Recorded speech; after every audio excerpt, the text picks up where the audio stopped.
On a stormy winter's evening in 1925, the dam at Eigiau failed and sent millions of gallons of boulder-wielding water down the gorge, engulfing the village of Dolgarrog.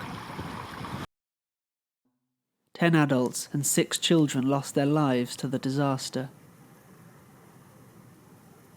It's a peaceful day as we find the dam, and it's hard to imagine the raging, fatal forces which were at play on that terrible night.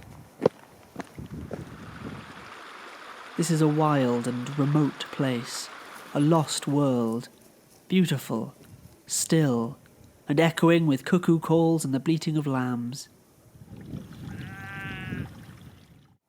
The Fifth Kingdom doesn't seem to reach out to this far, and there's not a mushroom to be seen. This is a rare and troubling occurrence for me.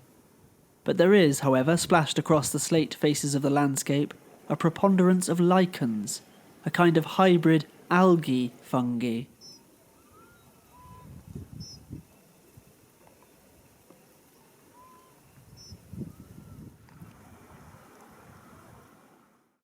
Though 16 were lost, most of the villagers survived the flood because they were watching a film in the community hall on higher ground. It was 1925, so The Phantom of the Opera perhaps, Buster Keaton's Go West, maybe even The Lost World.